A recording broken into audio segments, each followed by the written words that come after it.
Welcome to today's Explainer. Let's just dive right into it.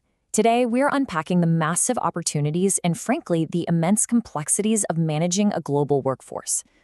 If you've ever wondered how the world's biggest companies manage to seamlessly operate across dozens of borders, or maybe you're looking at international expansion for your own team, well, you are definitely in the right place. Here is our roadmap for this explainer. We'll start with the macro forces of globalization, then we'll zoom in on a real-world tech expansion into Malaysia. After that, we'll navigate local cultures and law, break down the core HR pillars, and finally look ahead to the future of work. All right, Section 1, the Global HR Challenge. Let's start with the big picture and the driving force behind this entire topic, which is, of course, globalization. Think about it for a second. What actually happens when a company crosses national borders and your workforce suddenly spans the entire globe? Well, a dual reality sets in. On one hand, you unlock this absolutely incredible access to new markets and top-tier talent. But on the other hand, you instantly inherit the profound operational headache of managing teams who are living in completely different realities. So the absolutely crucial takeaway here is that global HR is never just your standard HR playbook, scaled up. It just isn't. It's this complex art of managing human resources across a multinational organization while constantly juggling a web of international and national issues. You're basically trying to translate your core corporate strategy across borders so it actually survives and thrives on the ground in a very local reality.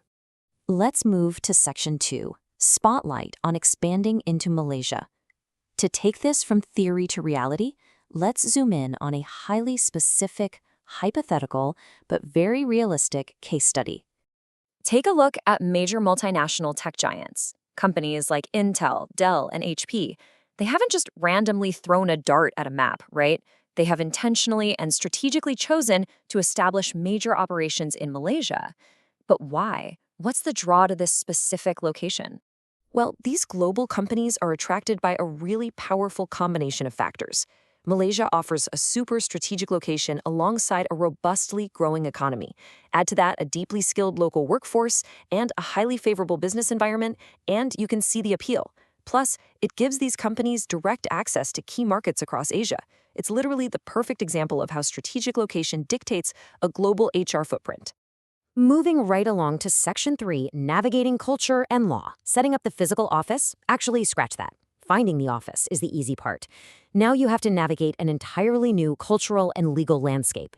Global HR managers face this constant, high-stakes balancing act. On one side, you have your global company standards. The unified corporate procedures you desperately want everyone everywhere to follow. But on the other side, you've got local cultural and legal requirements. You have to somehow develop policies that bridge the gap between undeniable local realities and your unbending global corporate standards. And this creates a really fascinating friction. Cultural differences fundamentally alter the way people actually work and interact with each other in the workplace. Meanwhile, legal differences create these rigid, unbending boundaries for your employment policies. So you have to adapt your management practices to fit the culture, all while strictly ensuring your organization is legally compliant. Returning to our Malaysia example, we see this balancing act in action. Malaysia is a wonderfully diverse country with multiple ethnic and religious groups. An expanding company has to actively recognize and harness this diversity. That means making practical adaptations, like seamlessly accommodating specific religious holidays in the work calendar, and carefully tailoring your training and development programs to actually align with local cultural practices. You just can't copy and paste what worked at headquarters. Section 4, building the global team. Okay, so with that legal and cultural foundation set, how does a multinational organization actually build and maintain its workforce on the ground?